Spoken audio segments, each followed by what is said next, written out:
Hello students. तो आज हम लोग देखेंगे नेचुरल लैंग्वेज प्रोसेसिंग में कल हम लोग ने देखा था एक पैटर्न मैचिंग मेथड होता है और नेक्स्ट आपका सिंटैक्टिक मेथड होता है। ठीक है। सो इन जनरल हम अब जब सिंटैक्टिक ही अभी हम आगे प्रोसेस फॉलो करेंगे। ठीक है। और इसमें हम सबसे पहले देखेंगे जनरल प्रोसेस क्या होता है। कोई भी नेचुरल लैंग्वेज प्रोसेसिंग में हम किसी भी सेंटेंस को का मीनिंग जानने के लिए, उसको इंटरप्रेट करने के लिए हम क्या स्टेप्स यूज़ करते हैं। ठीक है। सबसे पहले अब आता है आपका मॉर्फोलॉजिकल एनालिसिस। ठीक है। तो मॉर्फोलॉजिकल एनालिसिस में बोलता है इंडिविजुअल वर्ड्स जो है उसको एनालाइज करते हैं। ठीक है। सो इंडिविजुअल आपके सेंटेंस जो है, सेंटेंस में मल्टीपल वर्ड्स होते हैं, तो उन वर्ड्स को हम एनालाइज करते हैं और उसमें जो भी नॉन वर्ड वाले एलिमेंट्स रहते हैं उनको हम क्या करते हैं, रिमूव करते हैं। जैसे कि comma, full stop, exclamation point, question mark. ठीक है। सो ये सारे जो सिंबल्स होते हैं ये आपके अल्फ़ाबेट में इंक्लूड नहीं होते। तो बेसिकली हम उन सारे वर्ड्स को कंसिडर करेंगे जिसमें क्या रहेंगे, आपके बेसिक अल्फ़ाबेट्स रहेंगे उस लैंग्वेज के रिलेटेड। ठीक है। नेक्स्ट आता है आपका syntactic analysis. Syntactic analysis basically ये क्या है, आपका linear sequence of words are transformed into structure that show how the words relate to each other.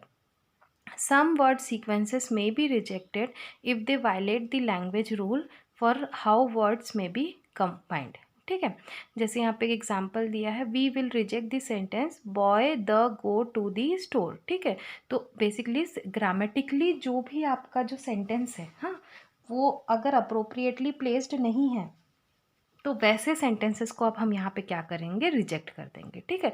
तो सिंटैक्स जो है बेसिकली किसी भी लैंग्वेज का ग्रामर, मैंने पहले भी बताया, जैसे अगर मैं बोलूँ इट इज़ रेनिंग। ठीक है। इट इज़ रेनिंग एक ग्रामेटिकली करेक्ट सेंटेंस है जिसमें जो है आपका हमने कल जो जैसे देखा था, नाउन फ्रेज होता है, प्रेपोजिशनल फ्रेज होता है, तो उसके अकॉर्डिंग ये सेंटेंस अगर आप देखोगे ग्रामेटिकली ये क्या है, करेक्ट है।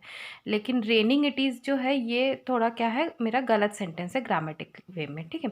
तो वैसे सारे सेंटेंसेस को हम क्या करेंगे, रिजेक्ट करेंगे इन सिंटैक्टिक एनालिसिस। ठीक है। नेक्स्ट आता है आपका सिमेंटिक एनालिसिस। ठीक है।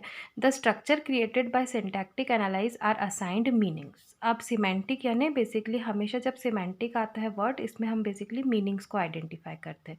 तो जो भी सेंटेंस है उसका जो मीनिंग, हमारे पास ग्रुप ऑफ वर्ड्स है, ग्रामेटिकली भी करेक्ट है, तो अब नेक्स्ट हम देखेंगे उसका क्या मीनिंग है उस सेंटेंस का। ठीक है।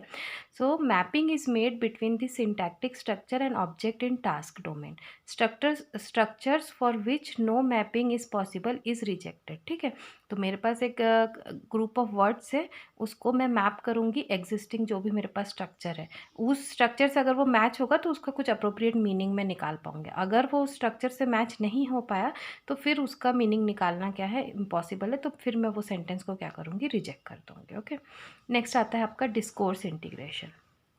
डिस्कोर्स इंटीग्रेशन बोलता है the meaning of individual sentence में depend on the sentence that preceded. ठीक है। मैंने पहले भी कहा है, जब आप एक सेंटेंस का मीनिंग नहीं निकाल पाते तो आप देखते हो कि उसके प्रीवियस जो सेंटेंसेस है उनका क्या मतलब है, तो फिर उससे मुझे कॉन्टेक्स्ट समझ में आता है, ओके ये इस कॉन्टेक्स्ट में कह रहा है। ठीक है। सो जॉन वांटेड इट, जैसे यहाँ पे दिया है, तो वो वांटेड इट मतलब क्या, मतलब मुझे इस केस में इसका पहला सेंटेंस देखना पड़ेगा कि जॉन को कुछ पसंद आ गया या जॉन को कुछ अच्छा लग गया, तो इसलिए जॉन वांटेड इट। तो इसके प्रीवियस सेंटेंसेस को देख के मैं इस सेंटेंस का क्या कर सकती हूँ, मीनिंग निकाल सकती हूँ, और इसे ही हम बोलते हैं डिस्कोर्स इंटीग्रेशन। ठीक है। नेक्स्ट इसके बाद आता है प्रैग्मेटिक एनालिसिस। ठीक है। तो the structure representing what was said is reinterpreted to determine what is actually meant. जैसे यहाँ पे बोल रहा है do you know what time it is can be interpreted as request to tell time. ठीक है। तो जो भी स्ट्रक्चर है आपका सेंटेंस का, उसको हम क्या कर रहे हैं यहाँ पे इन जनरल एक सेंटेंस में क्या कर रहे हैं, कन्वर्ट कर रहे हैं। जैसे कि do you know what time it is को मैं सिंपल इंटरप्रेट कर रही हूँ रिक्वेस्ट टू टेल टाइम। सो जब भी एक कोई बड़ा सेंटेंस होता है उसका जो एग्जैक्ट वो हमसे पूछना चाह रहा है या जो भी वो सेंटेंस मेंट कर रहा है, उसका अगर कोई सिंपल वर्जन है तो हम उसमें क्या करते हैं, प्रैग्मेटिक एनालिसिस में उसको हम उसमें क्या करते हैं, कन्वर्ट करते हैं। ओके। ठीक है। सो बेसिकली ये 5 स्टेप्स आपको जब भी आपको आएगा एनएलपी प्रोसेस में किसी भी सेंटेंस को कैसे एनालाइज करते हैं, तो आपको ये 5 स्टेप निकला है। सबसे पहले आपका morphological analysis, syntactic, semantic, discourse and pragmatic. ठीक है, इसको याद रखना है ना। इसके अलावा अभी आपको बस एक बेसिक इंट्रोडक्शन है। ये पार्ट्स ऑफ स्पीच है। ठीक है, नाउन सबको पता है। ठीक है, नाउन के बारे में।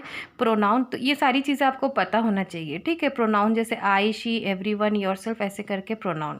फिर वर्ब जो है, डूइंग वर्ड्स जो होते हैं वो क्या होते हैं, आपके वर्ब होते हैं। जैसे सेंटेंस में गो, बी, मस्ट, कॉन्टेम्पलेट, इस टाइप से वर्ब होते हैं। एडजेक्टिव जो भी नाउन को क्वालिफाई करता है या नाउन के जो भी फीचर्स बताता है उसे हम क्या बोलते हैं, एडजेक्टिव। ठीक है, सो ये सारे वर्ड्स हैं। नेक्स्ट एडवर्ब जो है, जो वर्ब को फीचर बताता है। ठीक है, तो उसको हम क्या बोलते हैं, एडवर्ब बोलते हैं। ठीक है, सो ही प्लेज वेल। ठीक है, तो यहाँ पे प्लेइंग को बता रहा है वेल, सो ये एडवर्ब हो गया। ठीक है, तो ये सारे चीज़ें आपको क्या होनी चाहिए, पता होनी चाहिए। ठीक है, नेक्स्ट उसके बाद prepositions, yes, in, of, come, in front, ये सारे क्या है, एक तरीके का आप बोल सकते हो कनेक्टिव्स भी होते हैं। ठीक है, तो ये सारे वर्ड्स जो है इन front of noun phrase and pronoun phrase, तो बेसिकली ये किसके रहते हैं, आपके नाउन फ्रेज या प्रोनाउन फ्रेज के पहले रहते हैं।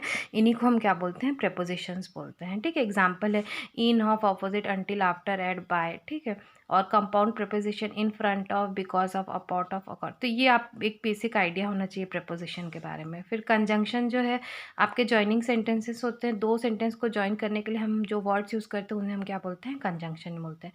और इंटरजेक्शन जो रहता है जनरली फ्रंट में रहते हैं। ठीक है, एक्सक्लेमेशन जैसे ओ, वेल, हेलो, अलास, लीव, है ना, ये सारे जो है इनको हम क्या बोलते हैं, इंटरजंक्शंस बोलते हैं। ठीक है, सो ये इसके बारे में अब देख लो। अब इसके बाद हम लोग जो टॉपिक पढ़ेंगे उसमें ये सब का यूज़ आएगा। ठीक है, सो अभी के लिए हम ये टॉपिक को यहाँ पे फिनिश कर रही हूँ। अब हम इसके बाद नेक्स्ट टॉपिक इसके बाद वाले लेक्चर में देखेंगे।